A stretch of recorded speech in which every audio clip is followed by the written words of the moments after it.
5, 4, 3, 2, 1. It's time to count down reality TV's most talked about moments with Amanda Bella.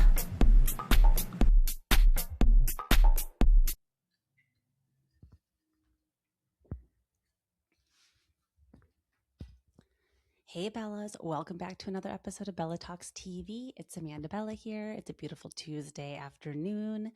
And today we have a lot of announcements at the top of the show. So I'm going to get right into it. Don't worry. I also have to laugh. I was going to record this episode yesterday and I was going through a very boring process of having right now, well, previously, I guess, my podcast was being hosted by Buzzsprout, right? That's like when I go to post my episode, that's where I upload the file. And that's who distributes it to Apple Podcasts, Spotify, whoever you listen to your podcast through. So long story short, I go to do that yesterday and your Apple Podcasts profile just pops up. And unfortunately, you're just accosted by your 1-star reviews. And it's like unavoidable because you have to go to like your profile to get your information for your podcast. And so anyways, I saw this review yesterday that somebody left me about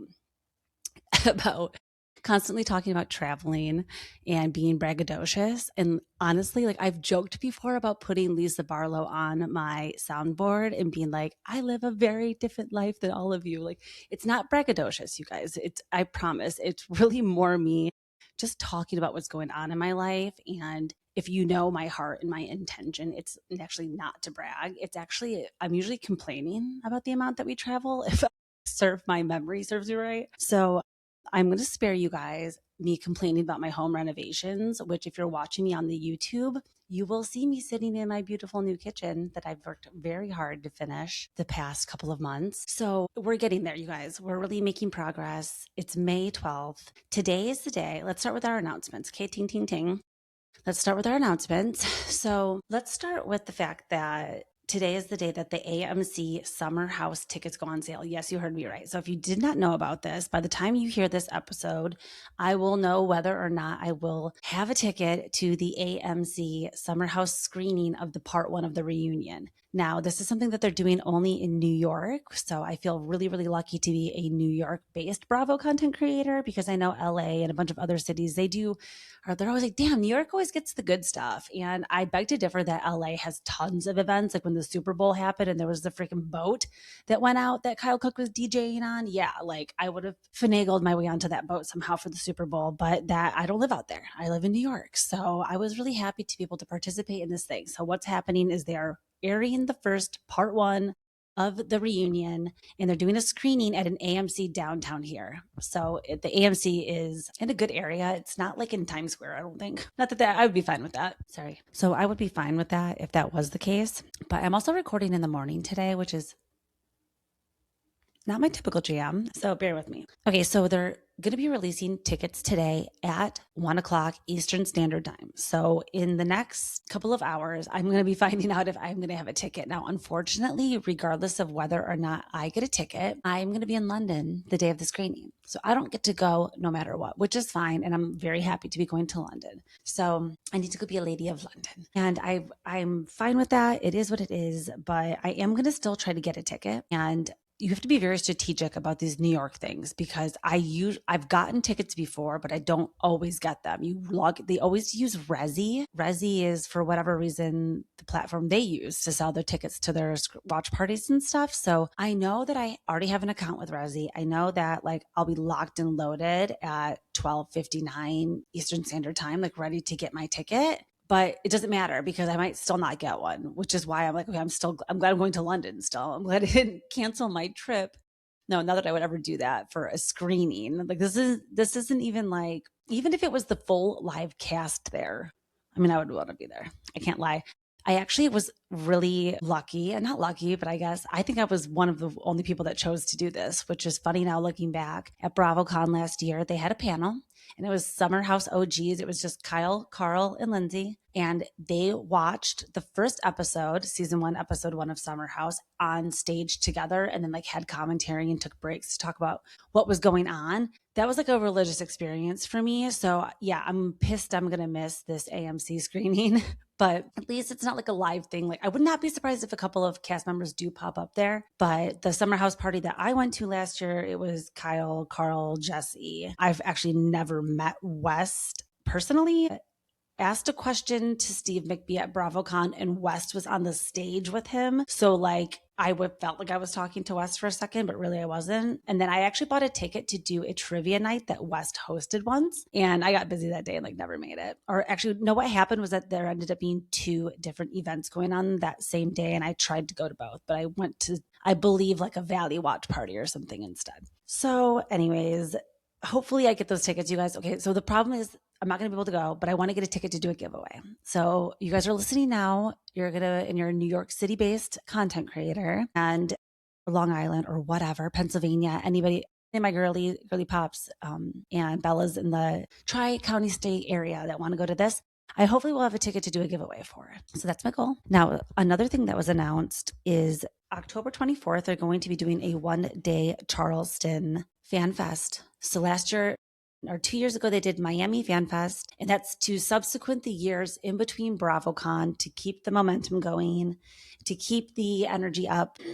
And I think it's going to be great. I verbally, mentally manifesting that I will be in attendance. I've never gone to Charleston before, and I think it would be a fun way to catch up with everybody and keep in touch with all of my friends and stuff that I've made through this. Also, what ends up happening at these smaller events is that because so many people opt not to go, especially because it is a 1-day event, that makes it even less enticing to pay for a flight, get a hotel, go, like make a weekend out of it because it's only a 1-day thing. Miami Fan Fest was 2 days. So this is just going to be a 1-day thing. I'm assuming it will be a Saturday then. So if it's a situation where like doors open at 10 a.m. I'm wondering if I could like fly in the morning of and attend and literally like fly home that night. That sounds like a crazy thing to do, but maybe at most it would be like a 1-night trip where I would fly down, stay just Saturday night, and then come home the next morning. I don't know. I actually have to discuss. They just announced this yesterday at the NBC Universal Upfronts, where they announced all the new shows and everything that's getting renewed. They played a Next Gen NYC trailer, which I actually haven't even got to see yet. So maybe I'll have to do another episode talking about that later this week. I mean, the good news is that now that we are getting settled in here more, even though we do have upcoming travel, like I said, I'm actually going to Florida this weekend, and then I'm going to London the following week. And then I will have 3 weeks until I go to Michigan for 2 weeks, which I will still be recording in Michigan. So really, I'm just going home, to my parents, which is going to be great. And we're doing a lot of family stuff. So that's just basically what's going on coming up the next couple of weeks for me. So I'm going to be locked in is what I'm trying to say. Oh, also speaking of being locked in, like I really got into the mix over on Threads, and I had over 1.1. I got up to million Threads views on my profile last week. So that was pretty good. That doesn't really translate into followers. And I've heard that before about Threads, that it's like really hard to, you get tons of views and you get tons of shares, but you don't get a ton of followers. So it's just a different type of algorithm going on over there, but follow me on Threads, you guys. So anyways, that's it pretty much. Charleston Fan Fest, the AMC Summer House screening, very exciting things coming up, but let's move right into my LOL and OMG moments of the week. So I wanted to kind of segue right into the LOL because Ladies of London, this was made me thinking LOL, Ladies of London, I'm going to London. And I loved this season so much. They just had the finale episode. This season was 8 episodes or potentially 9 randomly. And it was so good. I wasn't able, I'm potentially playing with the idea of doing like full recaps in the future because I would love to break down some of these episodes line for line with you guys. But I really, really loved Ladies of London because I really enjoyed Mark. I think that just his entire presence, his entire like being cast as kind of this first full-time cast member on any type of show like this. I do believe, I know that the Real Housewives of London IP, intellectual property, like exists, like that's a real franchise already. and the franchises are bought. Like Andy, I think, licenses them out. So I don't know if Andy and Bravo together own the trademark of the Real Housewives. And then there's like Real Housewives of Amsterdam, Real Housewives of Durban, Real Housewives of Cape Town. Like, but those aren't Bravo productions. So those have been licensed out kind of like a franchise. So it's just interesting who they decide to pick up as actual Bravo shows. And so because Real Housewives of London is an IP that they don't own, they did Ladies of London, which was a reboot, the new reign, they called it. There was no Caroline Stanbury. I don't know why I feel like that was a mistake. Having them mix in a little bit together, I think would have been interesting. Caroline Stanbury was a little bit of a flop on Traitors, but that wasn't her fault. There were too many housewives on last season of Traitors. I don't know. I don't think we've seen the last of Caroline Stanbury. We know Dubai was a bit of a flop, but not because of her. She is a fascinating person. So I think we will probably see her back at some point. I mean, maybe on a future episode of Ladies of London. If it's being renewed, which I believe that it is, then we'll see if she pops up with her sister Sophie, which I believe still is there. So now we have the new cast members, which were Martha, Mark, Margot, Kimmy, and Emma. And those were the staples. We all know Kimmy and Martha were like our ab fab favorites. Can't get enough of them. And they were the breakout stars. But I think Emma is also very interesting. Like, she's the Marchioness of Bath, and they own that Longleat property, which is like the largest UK property, also slash zoo. Like, let's take a poll right now. Do I take a trip to Longleat while I'm there? I will have time because my husband's going for work. He'll be at a conference. I will have time to go to Longleat if I want to, if I choose to. If I meet Emma, I'm definitely going, but she was just at the Met. So I don't know how much time she actually spends there, but I need to do some research. So that's very exciting. I loved my absolute favorite people, the breakouts for me. Everyone loved Kimmy and Martha, but I loved Lottie and Josh. They had me laughing through this entire thing. They're just so cute, and they're so, like, Lottie's so self-deprecating, and she's obviously a beautiful supermodel, but just the way that she has that British, like, self-deprecating humor about herself, she's just my favorite on the cast. Her husband is awesome. Is he not like the coolest artiste, like handlebar mustache, just iconic face, serving tailored looks. He's designed looks for Sabrina Carpenter. He's designed looks for many other amazing people. He's like the real deal. I love that they did his finale, and the finale was his fashion show, because I think that it was great to highlight it. He's so talented. And then also them with having the birth of their baby boy, just adorable.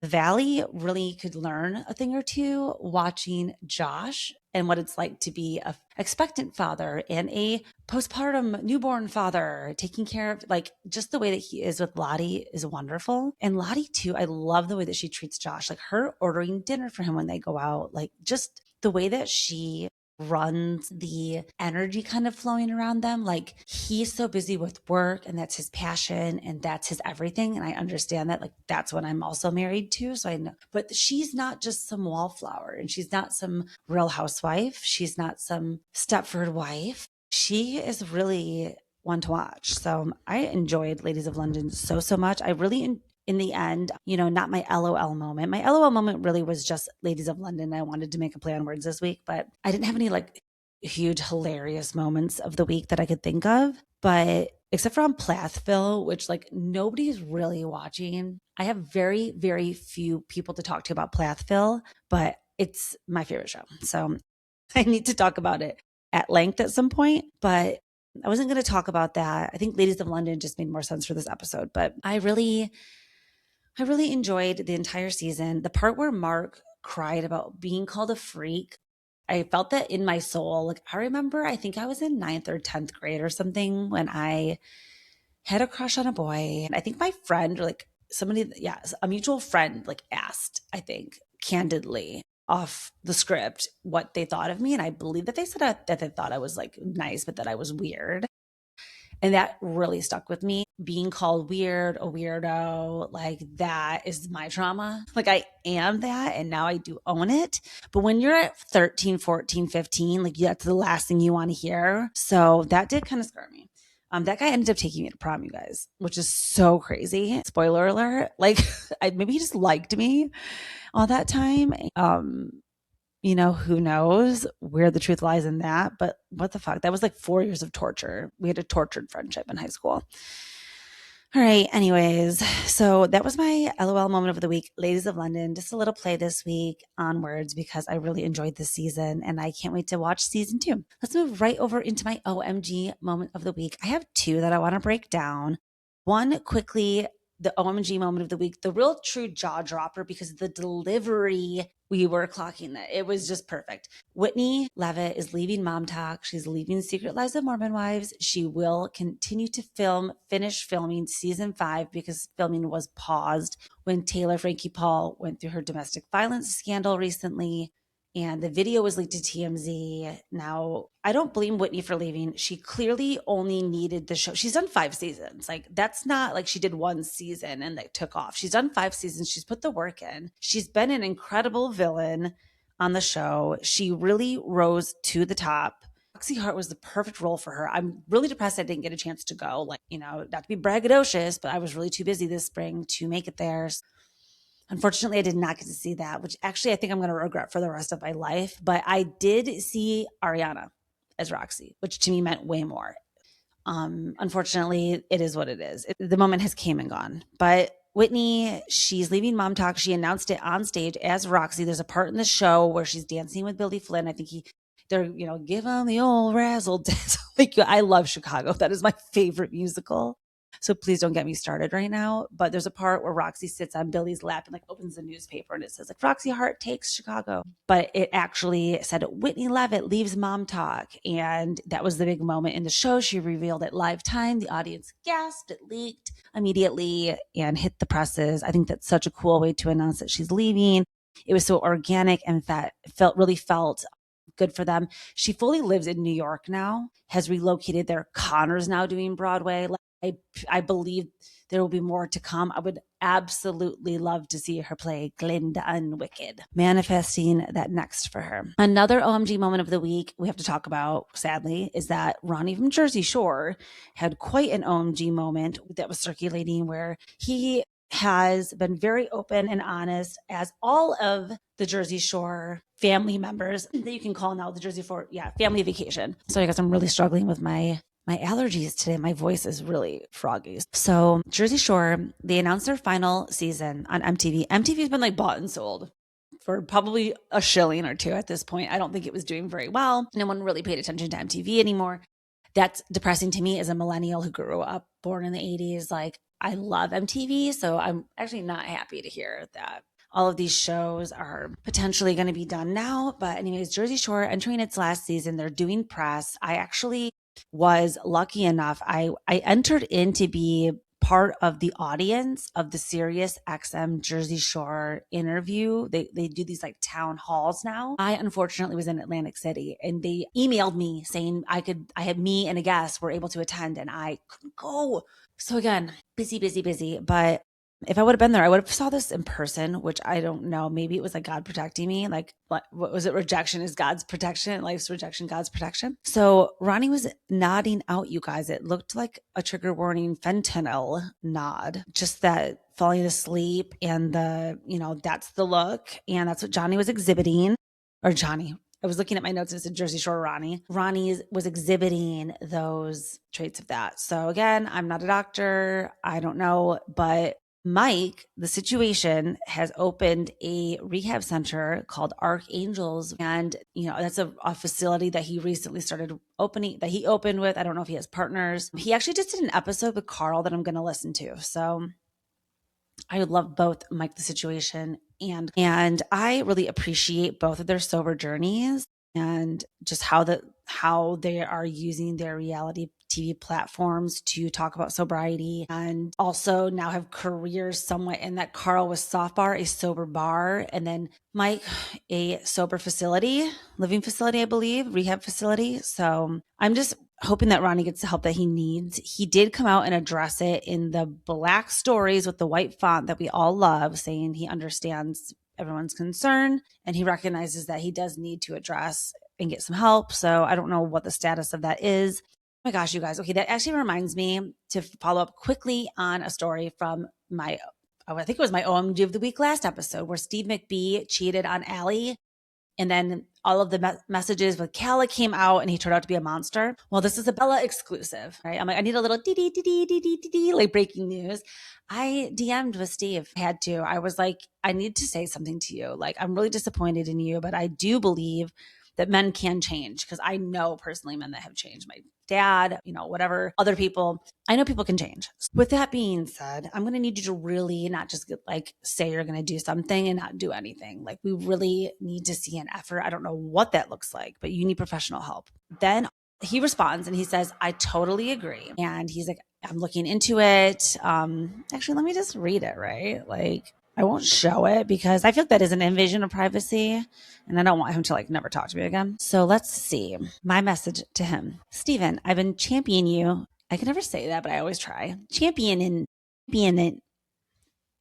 you since day one. Actually, I said, you man, since day one. I'm disappointed in you, and I'm telling you that the only way to make this right is to do the work to become a better man. Lip service or saying you will do better means zilch in the world. The only way to know if you've changed will be how the next woman you date talks about you behind closed doors also. You need to be the same man in front of the cameras as you are behind your keyboard when you're texting all that mean stuff.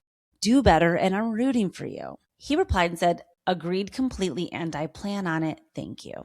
That was on April 30th. The next day, he announced he was checking in to a trauma rehab to address his issues with anger. Did I do that? I'm not saying I did. Okay, let's move into my top 5 most talked about reality TV moments of the week. Thank you guys for being here. This episode is brought to you again. If you're not in on my inside joke, I do my own ads in the middle of this show because I don't do ads. I don't monetize this show. I do this because I get to say whatever the hell I want right now. I don't know if it'll always be like this. So I go off right now. This I wanted to, I'll actually show you guys. Let's do a full commercial. I'm in my sweatpants. Oh my God. Let's pretend you can't see me. Okay, I have a drawer here that I built in my kitchen that has my coffee creamer in it because that's how much I'm a coffee millennial. This episode is brought to you by Too Good because I just got this. 40% less sweet cream made with real cream, blah, blah, blah. Love it. It's absolutely delightful. And because it's so early and my voice is so effed, I'm having coffee still. Okay, so let's get into it, you guys. Okay, my number 5 most talked about moment of the week is Vanderpump Villa. I stayed up till 2:00 in the morning last night writing a thread, which I'm obsessed with threads. You guys know that I'm very long-winded and I love a conspiracy theory. So please come join me over there. But I wrote a very long thread last night about the Vanderpump Villa reunion. I stayed up to watch. I wanted to finish the end of this season. What's so crazy is I'm a Verizon girly, not really by choice, but I chose to put my parents on my plan and pay for them because my mom and dad, they are still married. They still live together. They're kind of like old boomers. They're doing the best that they can, but they need me to for them to have iPhones, I had to really take the reins. So I get them on a plan with me. We're all part of Verizon. Verizon, when I made the plan originally, was oh, you get a free bundle where Hulu, Disney Plus, and HBO are included in your Verizon bill for zero charge. It's just with ads. And I'm like, okay, fine. That's not the end of the world. So I did opt for that. But then all of a sudden, I guess that ended because then now on my bill,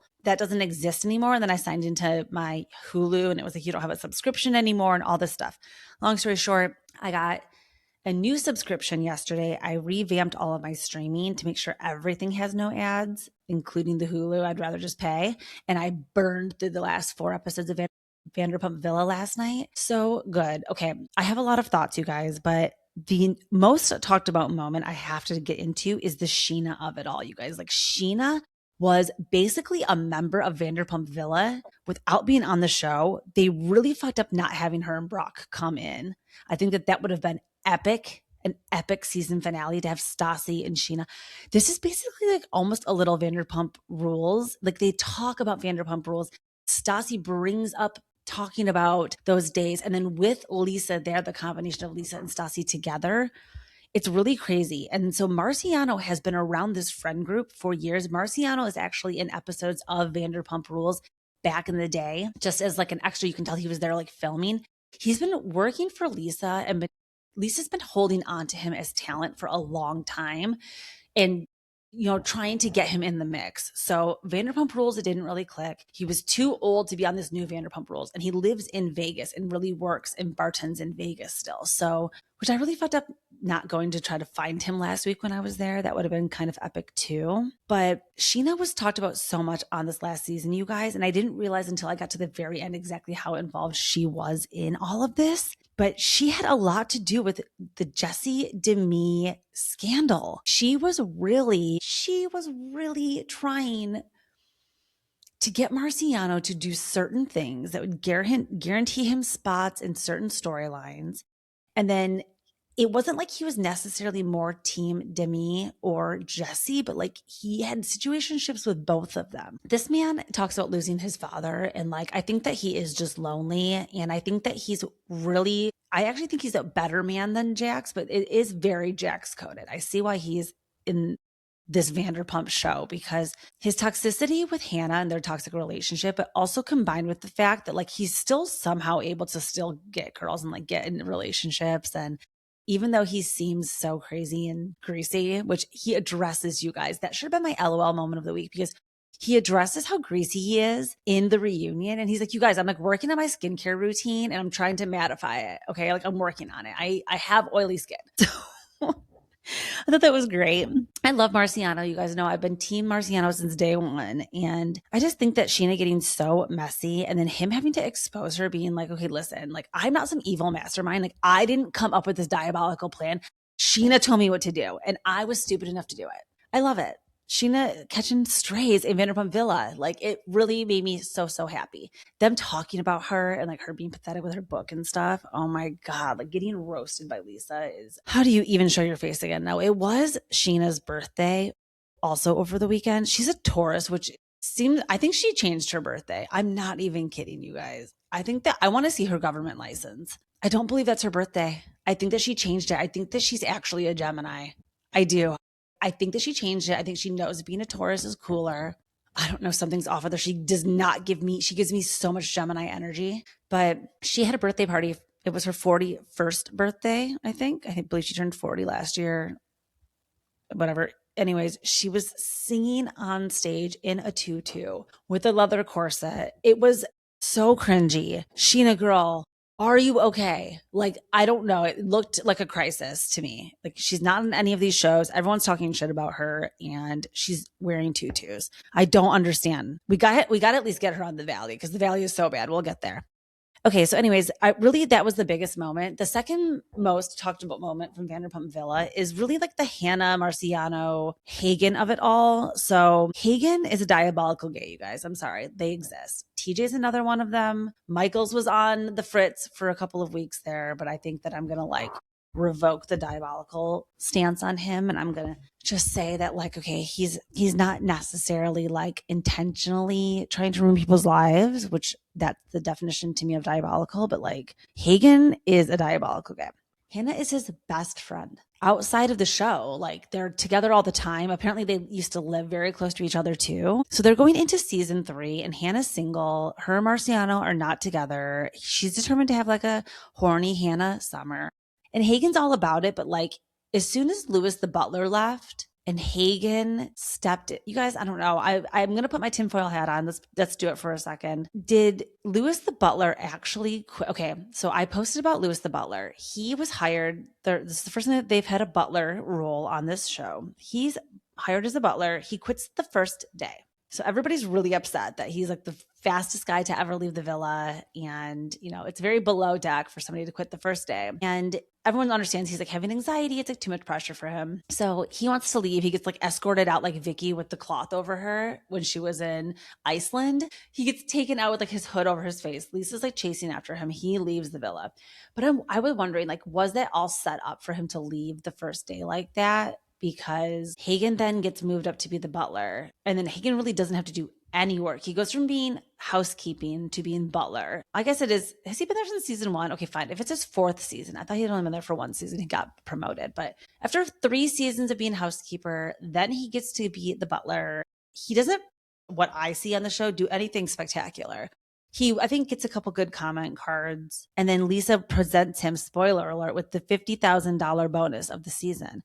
I'm thinking like, was that already written into his contract? And like, was he paid extra as a cast member for doing certain things? I mean, he's a very, very like manipulator this season, and he's running a lot of storyline. So, and he's a big wedge between Hannah and Marciano and the rest of the villa. And it ends up getting so bad that that's what like splits the couches this season. It's basically like people who are still friends with Hannah and Marciano despite their toxic relationship, and then people that aren't. So it's kind of like, to me, giving the stars in the loyal friends versus the losers and the fake friends. Personally, I would be on Hannah and Marciano's couch, but I understand these people. When you are a beta, like that's what happens. Sorry. So the groups split up. It's Hannah versus Hagen for a while, but in the end, they do make up. And then I actually listened to an episode of So Bad It's Good with Ryan Bailey. Always got to shout him out, with Marciano. They did an interview, and he said that him and Hagen are also presently in real time on good terms, speaking terms.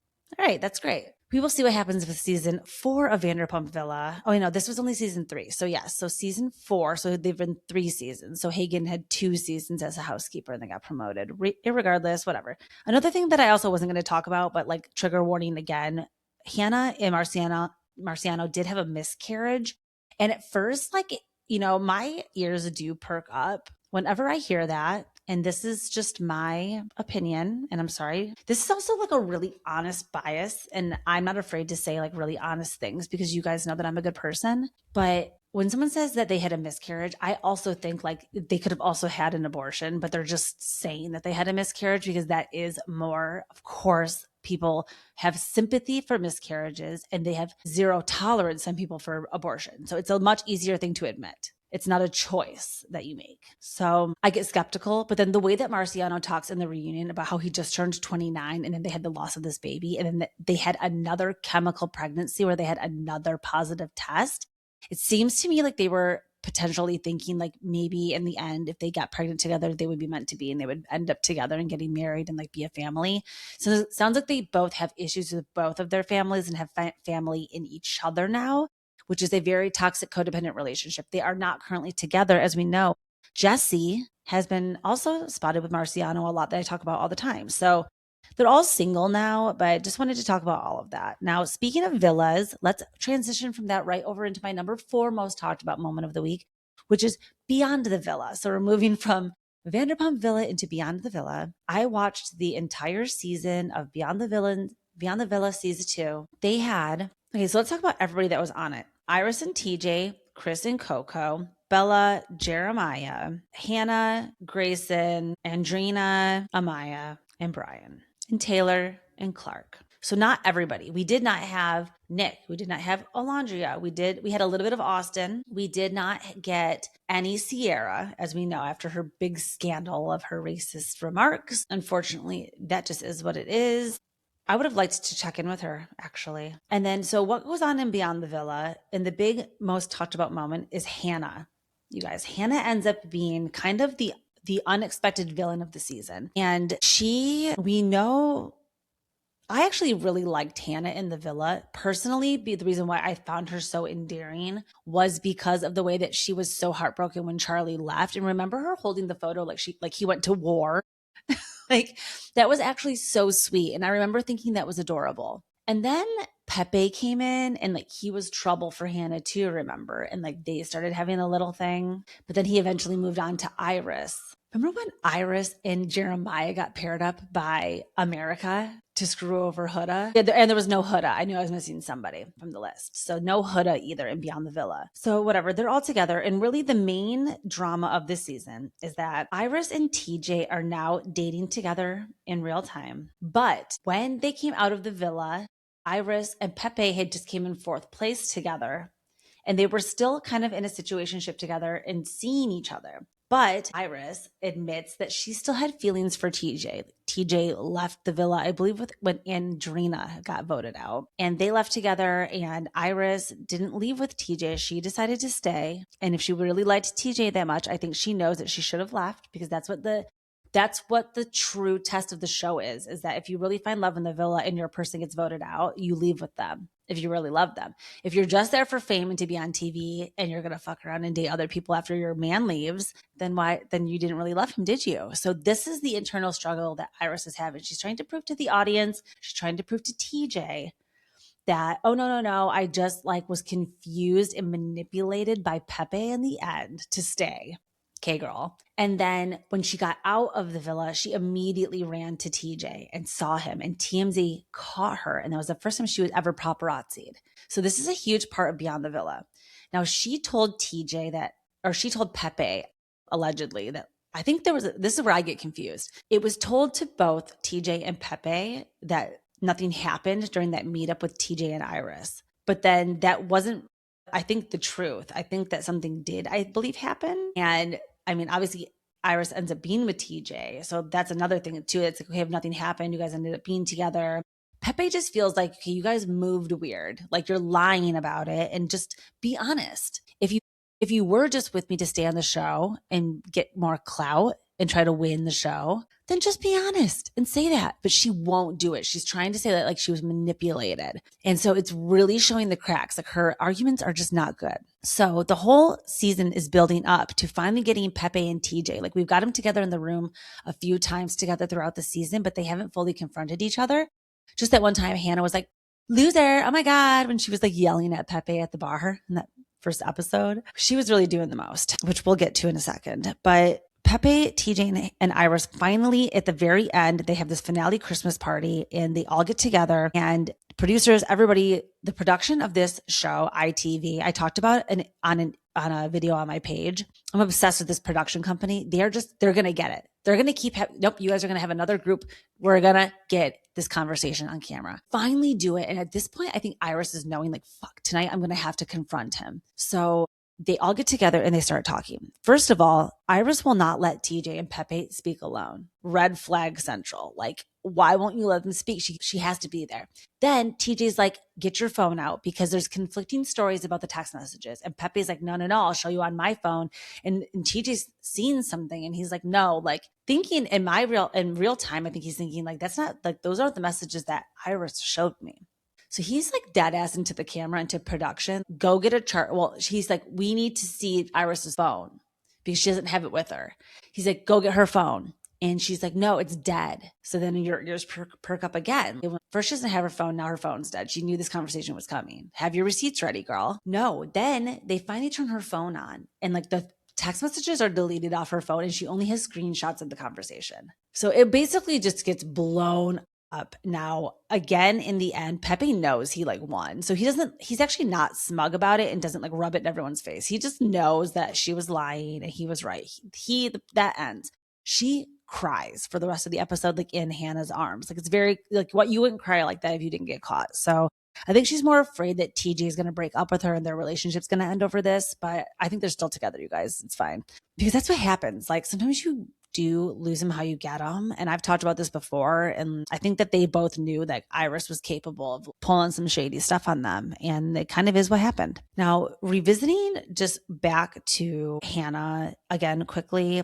Hannah was kind of evil this season, and she ends up coming out also with her own statement saying, I'm seeing the messages, I'm seeing the hate, you guys. Like, I know people are not understanding like how I moved. And she was I now too want to bring awareness to Mental Health Awareness Month, which is May.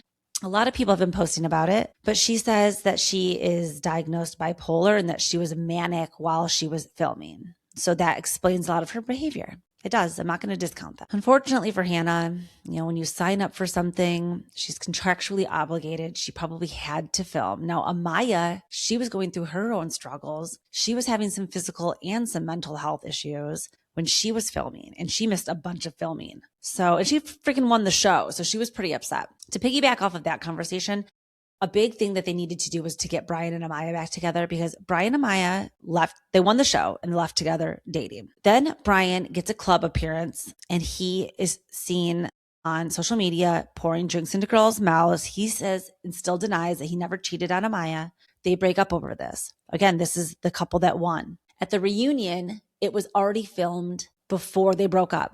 after the video came out, but before they broke up. So that's the thing about reunions is like you really got to do them and get them out ASAP and make it like as real time as possible. I hate that Bravo films the reunions halfway through the season. I know that they're able to see the episodes, but that doesn't make it. You have to have the social media and the fodder and the scandal that comes out then to be able to fully talk about what happened this season. Bravo's really got to get it together with the reunions. You guys like film it. I would say minimum, or I was going to say maximum actually, 3 episodes. 3 episodes before the end of the season. They should be doing the reunion. I think a 3-week turnaround. Let them watch the last 2 episodes. Let them watch the finale episode, whatever. They got to get off their asses and work. You guys got to get the editing together because ITV has confessionals on the spot over there. They're pulling people in the moment. Tell me what's going on right now. And they just blur the background and that's it. It's like they don't need to do all of this confessionals and they have months to plan their lines. And they're getting people to help them, like, and they're getting their their glam to write their jokes for them in their confessionals. And it's too curated. We got to have more of this authentic conversation going on. I loved this season. Loved it. I think because it was so raw, like Hannah really, plus they're not as new to doing like a show in this format, but it's just really, really interesting. They're doing something different over there. At the end of the day, I was disappointed in Iris. I'm disappointed in Hannah. I don't really I think that Grayson and the rest of the girls complaining about being iced out by them is valid. Absolutely. I'm not going to take that away from her. I just think that like at some point you do have to just realize they don't want to be your friend. So I think she tried like a little too long.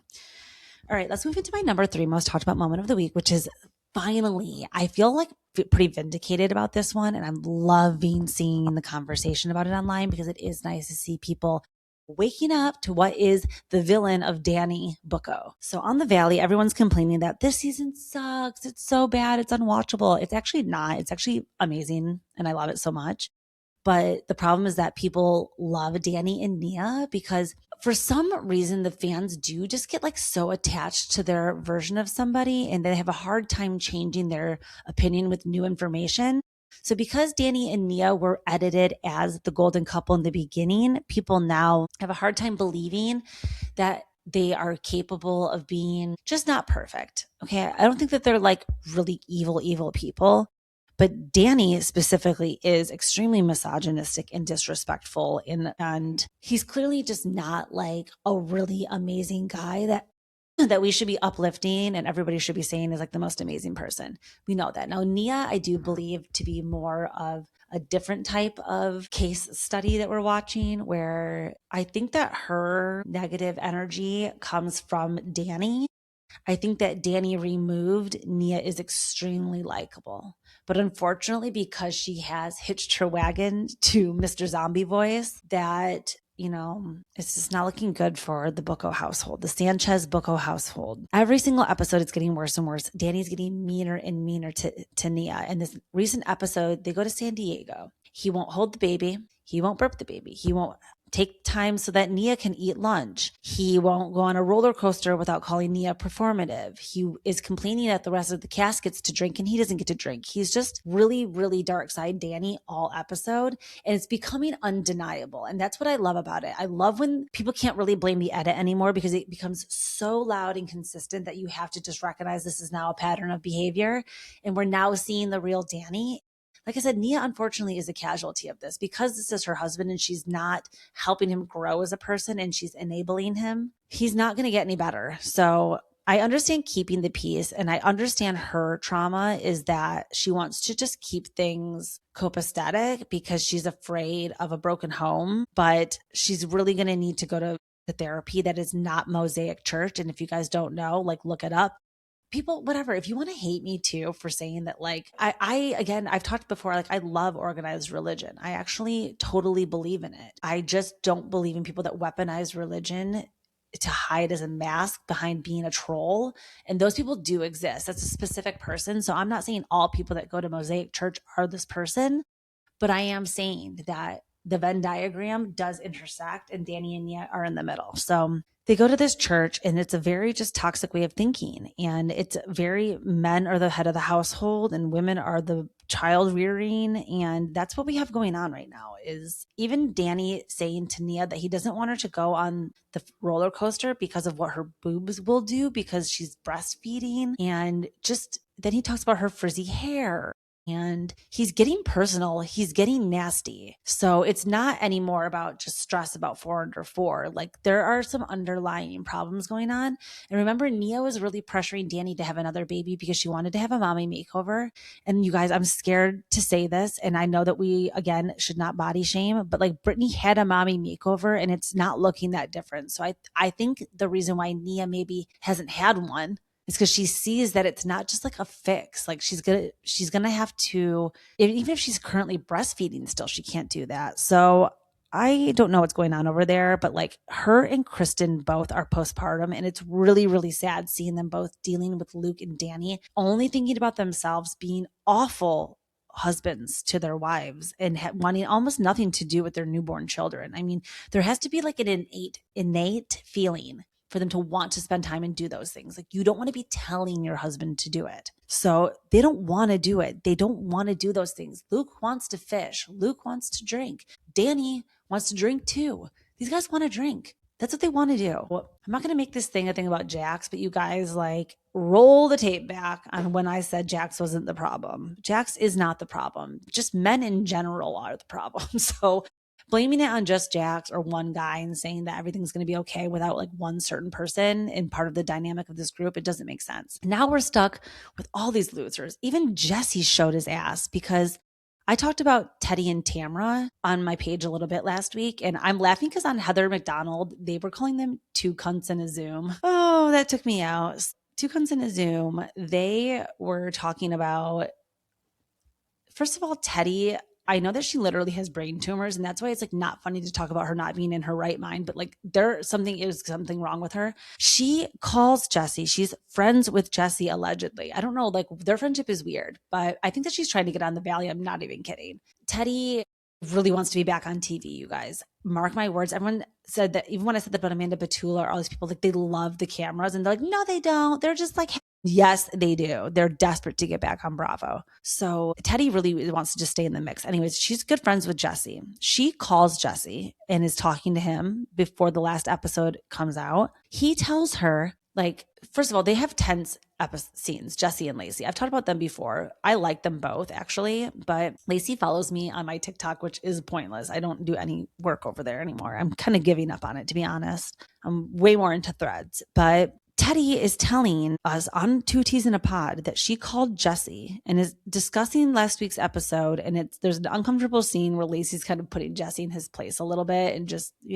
telling him he's being an idiot because he was. And Teddy is saying, that Jesse makes a joke to her. And he's like, yeah, well, she's really good in bed. So I put up with her like bad attitude, basically. And Teddy tells us that he said that.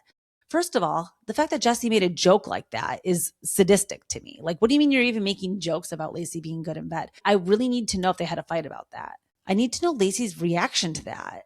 That's like weird that he said that. And then that he told Teddy, and that Teddy told it on her podcast. They're all weirdo fame whores. They are desperate to have moments, all of them together. When they get together, it's just like, they need to put Tracy Tudor in there. Like there's just a group of people out there that when they get a bone, they all are six dogs with the same bone and they munch on it. It's really weird. So anyways, the Valley I'm living, I love Dark Side Danny. I know it's just going to continue to get worse every single week. And I cannot wait for this reunion. I think it's been great just seeing him really show his ass. So, and those ripped jeans. All right, let's move on to my number 2 most talked about moment of the week. We have to get into something that took the internet by storm, a viral moment, truly. And something that I think I opened my phone at 11 o'clock at night and I was immediately sucked into a vortex of comments and replies to this. So Boz and Andy had a little exchange, didn't they? Boz called Andy out for the way that he reacted to her and the faces that he made towards her at the reunion. And there were a few strikes against Andy at the reunion, personally, I think. Like I said, he's not perfect, you guys. I love him.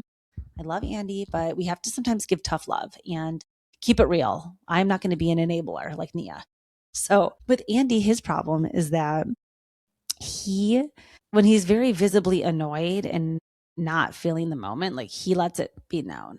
And he says it on his face. He makes little comments. And I think after these long filming days at the reunion, he gets really tired by the end. And with Boz, you could tell he was just not getting it. And he's obviously so biased to Kyle. So he might as well just be sitting on Kyle's side of the couch because that's how it feels.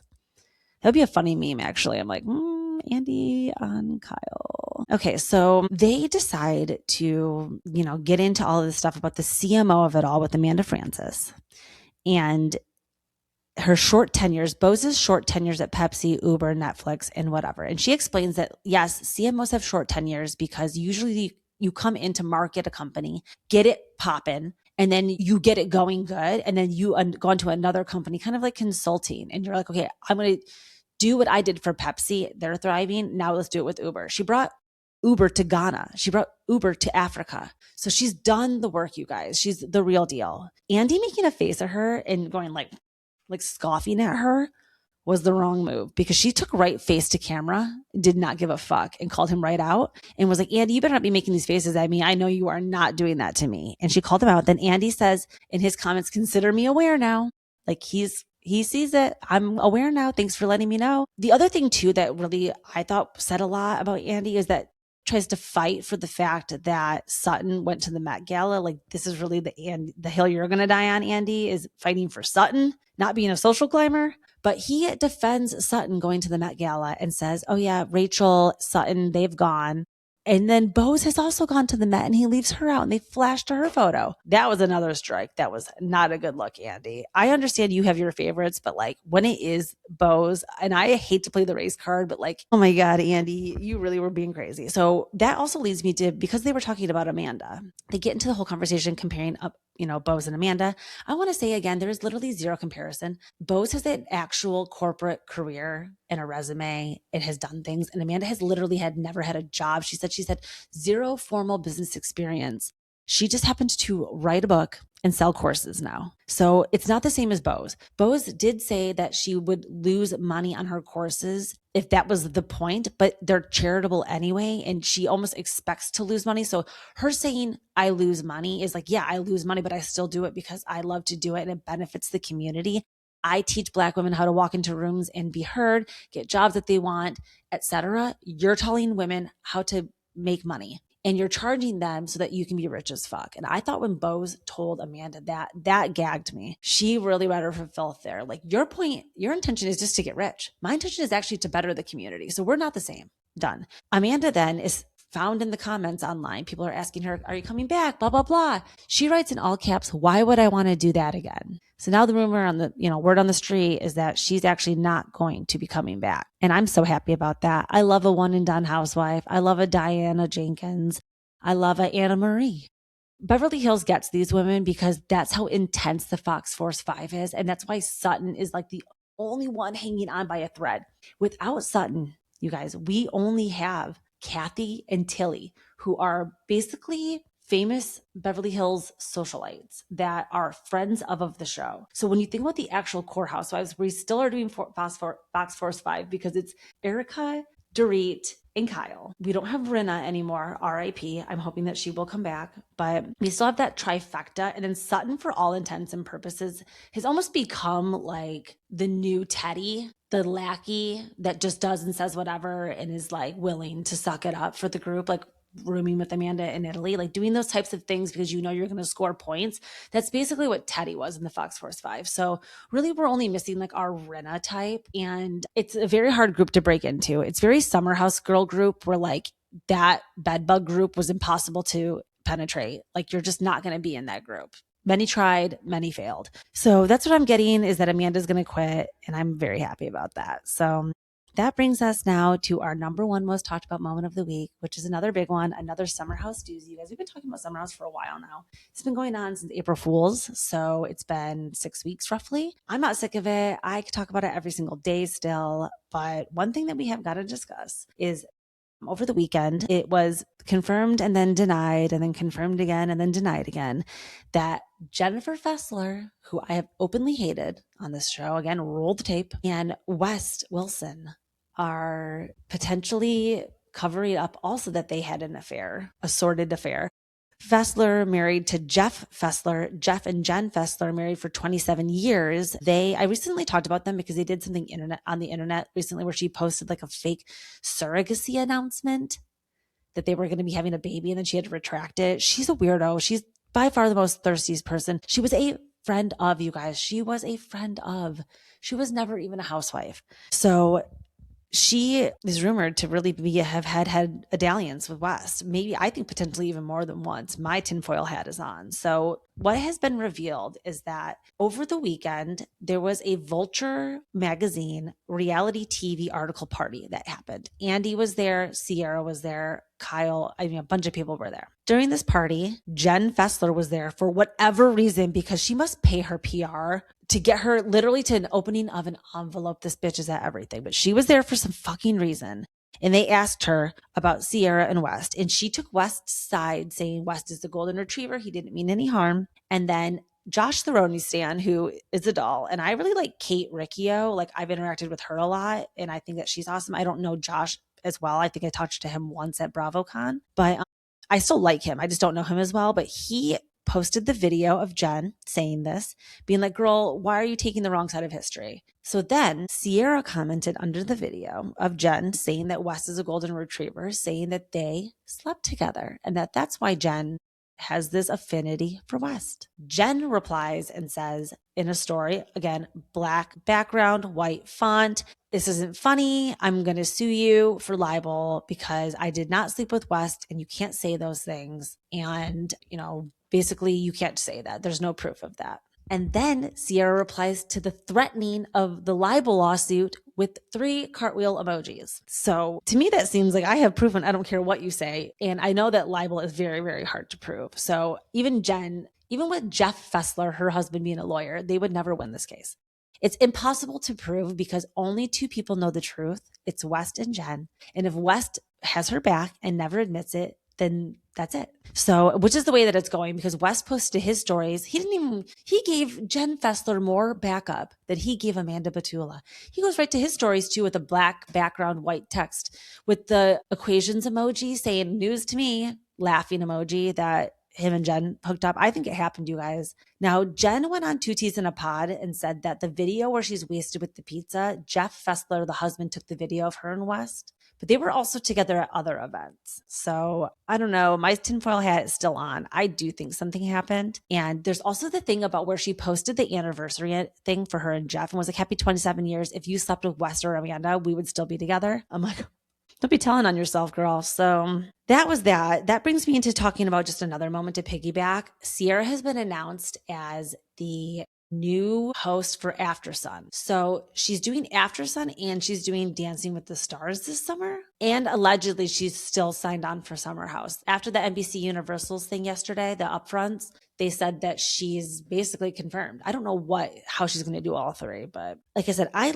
like Sierra and we've came a long way, but I don't know if I need to see her on 3 shows. Okay, so I'm glad she already did Traders, so I'll have to watch her on there again, even though I still want to really see a Traders All-Stars, and I think she would be on that. Speaking of Traders, let's talk about Michael Rappaport for a second, because every once in a while, a broken clock is right twice a day. A broken Rappaport is right twice a year, I think, in my book. Twice a year, that crazy psycho is right. And he said something that really hit home for me this weekend, which was that he went on his face to camera, very Boz of him. Maybe he was feeling inspired to call out the one and only Mother Hubbard, because he says Lindsay is the most overrated Bravo celebrity. I mean, from my words, he took the words right out of my mouth. I've said that a billion times, but and I've got lots of hate for it. I do think that she is the most overrated Bravo celebrity, except for Kyle Richards. She's by far the most overrated. Please make her disappear. But also, real quick, although those are LeAnn Rimes rumors, were definitely rumors about Real Housewives of Beverly Hills, LeAnn Rimes. And then I also heard another rumor that Real Housewives of Nashville is very, very, very, very, very real. And that I think that that's rumored that Kyle could potentially be over there developing that. Remember, she's doing Nashville 911? And she bought the house with Morgan. There could be a Housewives of Nashville coming. I think they're realizing too, some of these older franchises, if you you have to keep the OGs, but then they want too much pay. You try to bring new people in, they don't work. It's easier just to start a new show like Rhode Island and just bring new people in. So I think that's what they're going to start doing more to keep Housewives going in 20 years. Oh, by the way, Real Housewives of Orange County is done filming their new season and it's going to come out in July already. So I'm really excited for that. And Tamara's been teasing that it's really good and that it's like a positive season. So Rappaport calls out Lindsay for being overrated. I'm cackling. She replies and says, oh, you're a pussy. You turned your comments off. You knew you were going to get hate for this. And then also is like, because he's a white man, he can't have an opinion on her. You guys, we got to stop. We got to draw the line somewhere for all, you know.